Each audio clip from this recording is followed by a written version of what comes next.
उम्मीद कुछ ऐसी ही थी कि दिल्ली भी पलटवार करेगा। देखिए बोलने का ना बिल्कुल मन नहीं कर रहा आज, क्योंकि जैसा हमने सोचा था उसके बिल्कुल विपरीत हुआ है।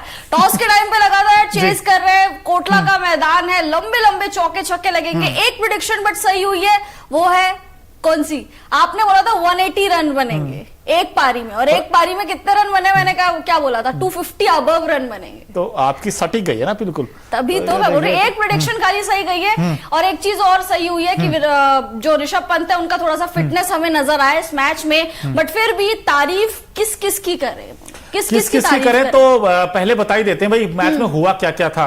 एसआरएच ने पहले बैटिंग की थी और उन्होंने जो बैटिंग की है वह बैटिंग ही की है। आज देखिए ट्रेविस हेड आज 89 बनाए 32 बॉल्स में, एक आउटस्टैंडिंग पारी खेली उन्होंने, 11 चौके और 6 छक्के लगाए। जितनी एक ओवर में गेंदें होती उतने ही छक्के मारे उन्होंने। और अभिषेक ये ऐसा खिलाड़ी है जिन्होंने आज महफिल लूटी है। इस खिलाड़ी ने 46 सिर्फ 12 गेंदों पर, 46 12 गेंदों पर, जिसमें कि 2 चौके और 6 छक्के लगाए। उसके बाद तो फिर बैटिंग में थोड़ा सा कोलैप्स हुआ था, मार्करम जल्दी आउट हो गए, क्लासेस जल्दी आउट हो गए, लेकिन नीतीश रेड्डी ने भी कमाल की बैटिंग की, 37 बनाए। और शहबाज अहमद एक और ये कहते हैं ना आउट ऑफ सिलेबस आए हैं ये, इन्होंने 59 बनाए 29 बॉल्स में। कुल मिलाकर स्कोर 266 हो गया, 266। अब वही हैदराबाद है जिसने 287 बनाए थे, 277 बनाए थे और आज 266 भी बना दिए। अब हमें उम्मीद ये थी कि दिल्ली कैपिटल स्ट्रॉन्ग कमबैक करेगा, लेकिन जैसे ही दिल्ली ने स्टार्ट किया इंपैक्ट प्लेयर आए कौन? पृथ्वी शॉ। और जैसे उन्होंने चौके लगाए लगातार बैक टू बैक, 4 चौके पहले ओवर में लगा दिए, हमें लगा ये इंपैक्ट ही डालेगा मैच में, लेकिन उसके बाद सॉफ्ट डिस्मिसल आउट हो गए। और जैसे पृथ्वी शॉ आउट हुए, वार्नर भी उसके साथ ही साथ आ गए। कहते हैं आया राम गया राम वाली कहानी हो गई। लेकिन फिर उसके बाद अब ये जो खिलाड़ी है ऑस्ट्रेलिया का young talent Jake Fraser McGurk, सही में इन्होंने बहुत बढ़िया पारी खेली है। ऑस्ट्रेलिया से आते हैं और ऑस्ट्रेलिया का दबदबा हमें इंडिया में देखने को मिलता है, चाहे वो ऑस्ट्रेलियन ट्रेविस हेड हो, चाहे वो जैक फ्रेजर मैकगर्क हो। इन्होंने कमाल की पारी खेली और जिस तरीके से कवर्स के ऊपर इन्होंने छक्के लगाए हैं, जिस तरीके से स्वीप शॉट लगा रहे थे स्पिन को कंट्रोल करने के लिए, वो बेहद ही खतरनाक था। मतलब मजा आ गया। यंग टैलेंट है, 22 साल के हैं और ऑस्ट्रेलिया में ही इनका फर्स्ट क्लास में सबसे तेज शतक भी है। तो आई थिंक ऑस्ट्रेलिया वाले ना बॉम्ब प्रोड्यूस करते हैं, ये खिलाड़ी प्रोड्यूस नहीं करते, ये कुछ विस्फोटक अंदाज में कुछ और ही प्रोड्यूस करते हैं। बट जब जैक फ्रेजर मैकगर्क थे, मोनू जब ये क्रीज पे थे, लग रहा था चेज आसान है, लग रहा था कि चेज हो जाएगा। और यहाँ पे ट्रेविस हेड की भी तारीफ करनी पड़ेगी। लेकिन ऐसी पारी कौन खेलेगा? कौन खेलेगा? 89 जो 32 बॉल से बनाए हैं, 278 का अमेजिंग स्ट्राइक रेट है, जिसमें कि 11 चौके 6 छक्के। अब ट्रेविस हेड, ये हेड नहीं हेड मास्टर जैसी बैटिंग की आज इन्होंने, मतलब हेडेक दे दिया इन्होंने। ये तो हेडेक हमेशा ही देते आ रहे हैं। तो आप WTC देख लीजिए, 2023 देख लीजिए, वर्ल्ड कप देख लीजिए। क्लास इनकी आज क्लास हमें नहीं दिखी, लेकिन फिर भी 8 में 15 तो ये भी बना गए। इन्होंने भी 2 छक्के लगाए थे आज। लेकिन कहीं ना कहीं मानना पड़ेगा भाई हैदराबाद की इस बैटिंग में कुछ तो बात है दोस्तों, कुछ तो है इसमें, क्योंकि बाकी टीमें नहीं कर पाती जो ये कर पाती है। और इसके अलावा अगर आप देखे जाएं तो मैच जब स्टार्ट हुआ था तब भी हैदराबादी आगे था और जब खत्म हुआ तब भी हैदराबादी आगे। आई थिंक वो हम लोग स्लो हो गए बहुत ज्यादा। एडन मार्करम आपके तो बहुत चहीते प्लेयर थे, आपको बहुत ज्यादा भरोसा था। भरोसा इन्होंने तोड़ा, दिल्ली ने भी तोड़ा है। भरोसा दिल्ली ने भी तोड़ा। आई थिंक जब अभिषेक पोरेल आउट हुए उसके बाद बहुत ज्यादा स्लो हो गई दिल्ली।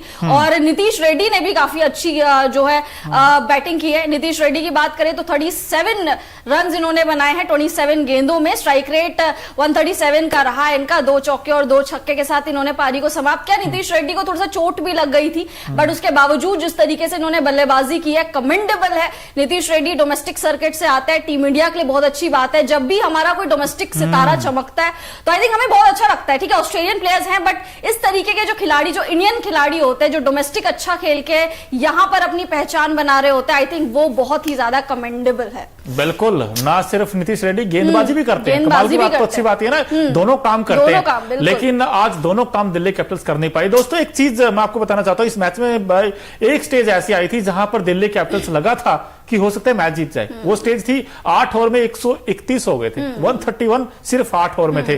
तो दिल्ली को लगा था कि यार दिल्ली हो सकता है चेंज कर दे और हिस्ट्री क्रिएट कर दे। अब लेकिन उसके बाद 8 से 11 के बीच में हुआ यह था कि दोस्तों 3 ओवर में सिर्फ 12 रन बनाए हैं। क्या यही सबसे बड़ा हार का कारण आप मानते हो दोनों टीमों में? हाँ एग्जैक्टली उसके बाद क्योंकि जब पोरेल का विकेट गिरा वो वहां पे लग रहा था कि यार मैच शायद खत्म हो गया। उसके बाद ट्रिस्टन स्टब्स आए, उसके बाद ऋषभ पंत आए, लेकिन स्टब्स और पंत जो है वो पार्टनरशिप नहीं कर पाए। स्टब्स भी सस्ते में निपट गया और ऋषभ पंत तो रन बॉल खेल रहे थे। हालांकि ऋषभ पंत ने कोशिश पूरी की थी वन मैन आर्मी करने की, एंड तक भी टिके हुए थे। बहुत स्लो रन बॉल खेल रहे थे, 2 ball 1 run, 2 ball 1 run, run balls बहुत ज्यादा खेल रहे थे। और ये जो पारी है श्रद्धा, ये जो 44 बनाए 35 बॉल्स में, ये विनिंग वाली पारी नहीं थी, मैच विनिंग पारी नहीं थी ये दोस्तों। ठीक अच्छी बैटिंग की नो डाउट, लेकिन जो मैच विनिंग पर जब आप 267 चेज करते हो ना, तब तो आपको 35 में 70-80 चाहिए। और धीरे धीरे नेट रन रेट बढ़ रहा था। आई थिंक यहाँ पे ये टेस्ट वाली पारी है।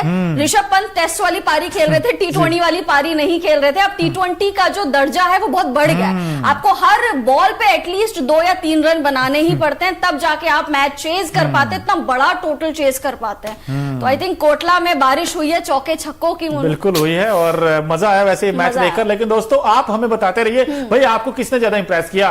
क्या ट्रेविस हेड ने इंप्रेस किया, या फिर आपको लगता है कि नहीं अभिषेक ने अच्छी बैटिंग की है, या आपको लगता है भाई ये जो मैक जिनका नाम जैक फ्रेजर, भाई फ्रेजर बड़ा जबरदस्त बैट्समैन है, बड़ा अच्छा खेलता है यार। इस बैट्समैन के पास सॉलिड फुटवर्क है, अगर आप देखें तो विकेट के चारों तरफ शॉट्स खेलता है। अच्छी बात ये भी है। तो आप हमें कमेंट बॉक्स में जरूर बताते रहिए। और दिल्ली की हार का कारण क्या है ये भी बताइए, क्योंकि हैदराबाद की बैटिंग ना है अटूट, क्योंकि दिल्ली से कहां हुई चूक, यही हमारा सवाल है। एक बार फिर से आपसे पूछना चाहते हैं कहां पे हुआ? मैंने देख लिया जो 8 से 11 वाला मामला था ना, वहां गड़बड़ हुई है। बिल्कुल, वहां पे वो डिफरेंस क्रिएट हुआ है, जैसे हमने धोनी वाले मामले में भी देखा था कि धोनी के 20 रन ने डिफरेंस क्रिएट कर दिया था उस मैच में। आई थिंक जो अभी मोनू कह रहे हैं वो जो डिफरेंस है वो बहुत ज्यादा बड़ा हार का कारण बना है। साथ ही साथ पंत ने जो आज रना बॉल्स खेली, अगर पंत चाहते तो वन मैन आर्मी करके पूरा मैच निपटा सकते थे वहां से भी, क्योंकि अगर आप देखें तो हैदराबाद के 206 पर 4 थे 15 ओवर के बाद, और ये 150 के अराउंड कुछ पहुंचे थे दिल्ली कैपिटल्स की टीम। ये भी बहुत बड़ा डिफरेंस क्रिएट कर गई। और एक पंत की पारी, पंत को मैं दोष नहीं दे रही, बहुत अच्छी बात है एक्सीडेंट के बाद खेलना, बट रन बॉल खेलने की जरूरत नहीं थी। T20 में आपको एंकर रोल प्ले नहीं करना है, आपको एंड तक टिके रहना है, ऐसा कोई जरूरी नहीं है। आपको आना है, तोड़ना है, फोड़ना है, जाना है, जैसे कि जैक फ्रेजर मगर्क ने करा और जैसे ट्रेविस हेड ने करा। आप 100 या 120 के स्ट्राइक रेट से T20 में आप खेल नहीं सकते, आपको 150 या 150 से ऊपर का स्ट्राइक रेट ही रखना पड़ेगा। आई थिंक वो भी एक बहुत बड़ी चूक हो गई है दिल्ली कैपिटल से, बिल्कुल चूक हो गई है। बड़ा मोनो, अब दिल्ली का क्या होगा, कैसे वापसी करेगी दिल्ली? यार देखिए, दिल्ली कमबैक के लिए जानी तो जाती है, लेकिन ये भी इतिहास है कि दिल्ली जब हारती है फिर लगातार हारती है, लेकिन जब जीतती है तो लगातार जीतती है। अब 2 बैक टू बैक मैचेस जीत के आई थी, और मजे की बात तो ना दोनों बार लखनऊ को लखनऊ में हराया, गुजरात में हराया था। यहां उम्मीद ये थी कि आज हो सकता है हैदराबाद को भी हरा दे, लेकिन हैदराबाद के जो पंख है ना अभी बहुत ऊंचे हैं और उनको पकड़ना बड़ा मुश्किल है, क्योंकि इनके पास तो ऐसे प्लेयर हैं जो मतलब सिंगल हैंडल मैच निकाल सकते हैं। आज आपने देखा दोस्तों 6 ओवर में इतिहास रच दिया इन्होंने। आईपीएल पूरा हिस्ट्री आप उठा के देख लो, इन्होंने 6 ओवर में कितने बनाए? 115। अब बताइए कहां आपको ये नहीं, मुश्किल है ये, इसको पकड़ना बहुत मुश्किल है। और लेकिन रिप्लाई अच्छा किया, नो डाउट। और नहले पे दहला वाली बात हो गई थी, अच्छा बनाए भाई। 8 में 131 बनाते थे, मोमेंटम आपके साथ था। उस मोमेंटम को अगर आप कैरी फॉरवर्ड करते, उसी पेस पे रन बनाते, तो हो सकता है ये चेज ना हो, लेकिन दिल जरूर जीत जाते। लेकिन यहां पर तो आपकी हार हुई है। लेकिन चलिए, जो भी मर्जी कहें, इस मैच में आया बड़ा मजा, क्योंकि रोमांचक मुकाबला उस तरीके का नहीं हुआ, लेकिन फिर भी ठीक है यार, कभी कभी नहीं बनते उस तरीके के रन, और दिल्ली से उम्मीद ही नहीं कर सकते। लेकिन दोस्तों, आपने श्रद्धा ये मैच देखा और हमने भी मैच देखा, और फैंस ने भी मैच देखा होगा। जो क्रिकेट फैंस है, आपको बहुत कुछ इस मुकाबले में देखने को मिला था। और लेकिन एक खिलाड़ी ऐसा भी था जिसने पूरी महफिल लूटी है। तो हमारा खास सेगमेंट है Okinawa effective player of the match. कौन है जिन्होंने बड़ा इफेक्ट किया इस पारी में, और हमारी माइलेज बड़ा अच्छे देती है स्कूटी। ऐसा ही कुछ माइलेज इस खिलाड़ी ने भी दिया, नाम बड़ा दमदार है, ट्रेविस हेड।